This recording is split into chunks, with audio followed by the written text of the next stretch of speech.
de Londrina. Vou falar que segunda-feira, hoje, para um ministro específico, que a gente já comentou um pouco, deve estar sendo uma segunda-feira um tiquinho tensa pro Fernando Haddad. Acho que os que vieram aqui pro Paraná estavam mais tranquilos, não é isso, Buganza? Bom dia para você.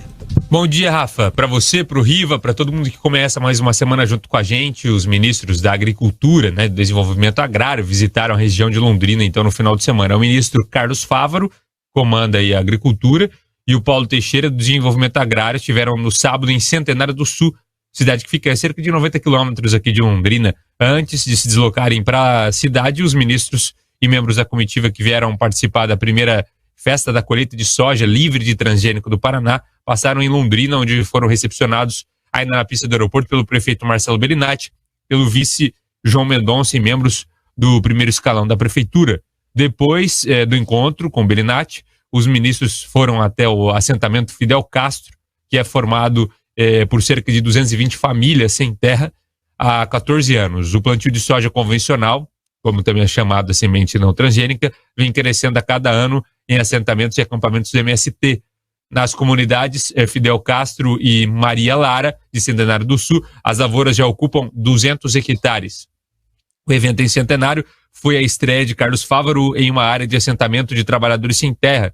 O ministro falou da importância desse tipo de produção, que já chega a ser mais lucrativa que a venda das sojas transgênicas. O ministro Carlos Fávaro também, durante o seu pronunciamento, falou que todos os homens e mulheres que têm vocação para a agricultura devem ter o direito de ter um pedaço de terra, independente do tamanho da propriedade. Na sequência, o ministro Paulo Teixeira destacou que o governo federal deve voltar a assentar mais famílias sem terra. Além dos ministros, o evento contou com a participação do chefe da Casa Civil do Governo do Paraná, João Carlos Ortega, representantes da Companhia Nacional de Habitação, a COAB, do Instituto Nacional de Colonização e Reforma Agrária, o INCRA, de deputados federais, como a presidente do Partido dos Trabalhadores, Gleice Hoffmann, Carol D'Artora, e também o futuro presidente da Itaipu Nacional, o Enio Verri, além da vereadora Lenir de Assis, aqui de Londrina, do PT, que acompanhou a movimentação junto com o prefeito Marcelo Bellinati. Volto com vocês em Curitiba. Pois é, Boga, a primeira vez que o Carlos Fávaro entrou em um assentamento desde que assumiu o ministério. Carlos Fávaro, que era senador pelo estado do Mato Grosso, foi inclusive coordenador do grupo técnico de agricultura naquele big grupo, chamavam de carreta furacão, com certa ironia lá durante o período de transição. Assumiu, portanto, o ministério falando em desafio da fome. Primeira vez que pisou no assentamento, vamos ver o que disse aí o ministro Fávaro.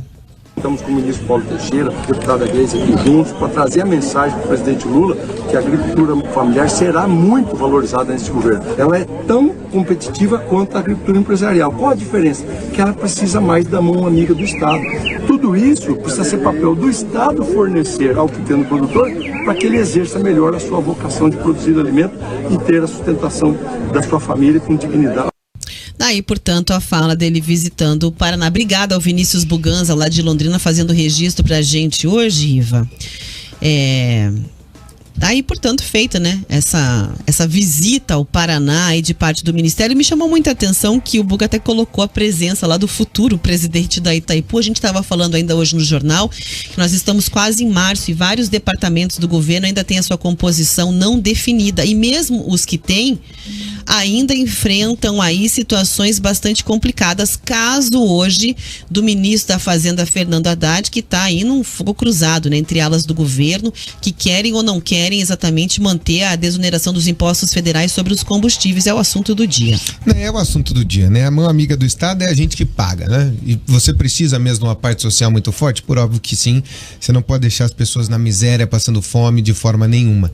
É preciso garantir a essas pessoas a dignidade de ter um prato de comida, aquela coisa toda, incentivar e tal, facilitar o empreendedorismo dessas pessoas para que elas possam sair da miséria, inclusive depois caminhar com as próprias pernas. E, gente, hoje nós vamos ter, daqui para o futuro, nós vamos ter discussão até de renda universal. Para quem não gosta do Estado dando uma parte em dinheiro, se prepare que essa discussão ela vai acontecer no mundo inteiro, não é só aqui, tá? Ponto. Principalmente por causa da inteligência artificial, que se hoje a gente discute as questões de, por exemplo, de sermos valorizados no mercado de trabalho, a discussão no futuro vai ser a nossa insignificância no mercado de trabalho. Então se preparem para essas discussões daqui para frente. Agora, falando do Haddad, ligaram óleo na temperatura máxima. Hã? Mas tem risco, Riva, dele cair de fritura? Cair não, mas de mais uma fritura muito forte, e fica muito claro e evidente que quem manda na economia é o Lula. Derrota interna, é isso? Derrota interna, voltou. O Lula saiu da prisão mais centralizador do que sempre foi, muito mais do que sempre foi. Hoje não tem quem divida o governo com ele. Antigamente, guardadas as escusas e restrições, você tinha o Palocci para dividir o governo, você tinha o Zé Dirceu para dividir o governo com ele. Hoje não tem. O governo Lula é Lula, do começo até o final. Ele dá as ordens, ele dá as cartas e ponto. E aí pega o PT para dar recadinho. Glaze no Twitter, o secretário que era particular dele no Twitter, para dizer, o partido decidiu isso e o Haddad vai ter que aceitar e ponto. E vai ser a terceira derrota grande do Haddad, hein? Em quantos meses de governo? 2 meses e meio? Porque teve o governo de transição, dá pra gente colocar ali 3 meses de governo? Efetivamente 2. É muito. É muito. A ala política do PT mais uma vez se sobrepondo à área técnica, que esse era o maior medo de todo mundo. E a área técnica? A área técnica não manda nada. O que manda é o seguinte: a desoneração muito provavelmente deve continuar, por mais que nos custe 30 bilhões. Porque ela é populista, né? Ela é populista mais do que popular. Ela foi usada para uma tentativa de reeleição que naufragou, mas ela foi usada para isso. Naquela época você tinha um pouquinho mais de desafogo fiscal, mas esse tipo de medida estourou lá na ponta e agora nós estamos pagando a conta e ela vai continuar. Por quê? A ideia do PT é: vamos manter o combustível baixo, porque senão a gente ressuscita uma direita que tá meio cambaleante, muito forte. Já assumiu a esquerda, já aumentou os impostos, já voltou a... É isso, exatamente. A mão do Estado é essa, aquela coisa toda, né? O Estado mais forte é a gente pagando a conta. Ninguém quer esse tipo de coisa agora.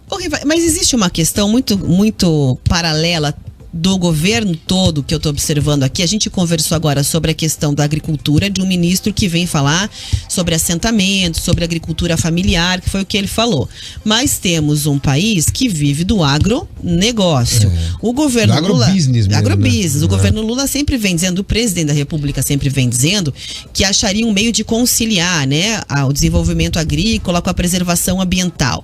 Agora você vê, né, que não seriam questões antagônicas exatamente. Embora sempre a ala do meio ambiente esteja em conflito com a bancada do agro. Sempre. Mas que é a ele maior diz bancada que vai achar um meio termo ali. E agora, no caso da questão da manutenção dos impostos, também a gente já falou sobre a composição do Ministério da Fazenda, que tem lá dentro do seu braço Simone Tebet, pensamento divergente de Fernando Haddad, na qual ele tinha dito, não, quando existir algum conflito é inerente à humanidade, a gente senta, discute, acha um caminho do meio e tal. Agora é um exemplo.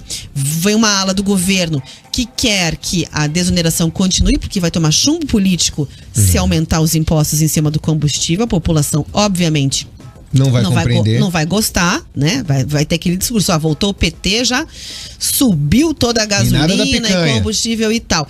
E existe uma ala que olha para esses bilhões que vão ser perdidos, que é exatamente a defesa do Ministério da Fazenda, que quer já agora, dia 27 de fevereiro, a partir de março, a cobrança de PIS e COFINS. Contradições que temos aí a aguardar que caminho vai tomar e que solução mágica terá para esses impasses que parecem ser difíceis de conciliar numa negociação, achando um caminho alternativo, que todo mundo fique feliz, digamos assim. A briga do Lula é o seguinte, Rafa. 1. Para que a direita não volte forte. 2. Para que ele possa já pavimentar uma reeleição, começando a partir de já. 3. Para que a economia cresça mais que 0,8%. O Boletim Focus fala em 0,84% o crescimento do PIB para esse ano. É um crescimento pífio, perto de 0, é ridículo, ele é desconsiderado.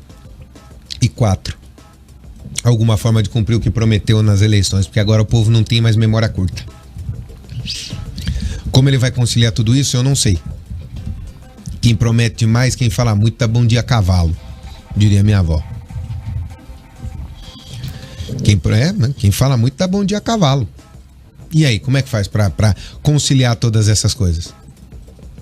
E ele sabe que ele não pode brigar com o agrobusiness. Ele sabe disso. Quem briga com o agrobusiness do Brasil tá fadado a um insucesso. Ponto.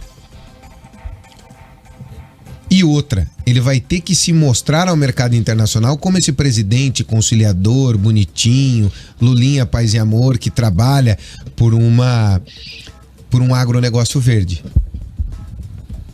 ambientalmente sustentável. Como ele vai conciliar tudo isso, Rafa? Eu não sei. Mas ele se posicionou assim. E a cobrança em cima vai ser exatamente essa, que ele faça tudo aquilo que prometeu. Ponto. Mas como sempre no Brasil, a gente recorre às medidas populistas. E essas medidas populistas, num primeiro momento, elas têm um baita de um reflexo. Mas medidas populistas custam. E custam o meu dinheiro, o seu dinheiro, o dinheiro do contribuinte. E custam caro. Como é que você vai fritar um ministro da Economia agora se você precisa mostrar ao mercado que você tem ideias sólidas e que quer construir uma economia sólida, responsável, tecnicamente responsável e fiscalmente responsável? Fritando o ministro da Economia em 80 dias. Eu disse aqui que ele não durava 6 meses, eu não falei? Vocês vão se lembrar disso aqui, né? Que o ministro Haddad não dura 6 meses. Já são 60 dias, né? Em 60 dias a fritura já está elevada. E quer mostrar? Eu vou te mostrar mais da fritura. O segundo na linha de comando do Ministério da Fazenda colocou lá que não dá mais para ficar com esses 30 bilhões para trás. Imediatamente o PT já lançou nota pela Glaze dizendo que vai continuar a desoneração. Foi a Glaze que lançou, o PT que lançou. Aquilo foi um recado do Lula via partido para a sua própria área técnica. É esse o jogo. E sempre foi assim que o PT governou. O dizer e o desdizer. Você nunca sabe direito, você não tem a previsibilidade. E aí, vai para onde? Vai para onde? Espera no último minuto e decide. Que até amanhã, né? Porque essa desoneração ela termina amanhã, não é isso? Dia 28 de fevereiro. Dia 28 de fevereiro. Quem vai ter mais força? Nenhum dos lados. Quem tem a força dentro do Partido dos Trabalhadores na presidência da República hoje é uma pessoa só. E essa pessoa se chama Lula.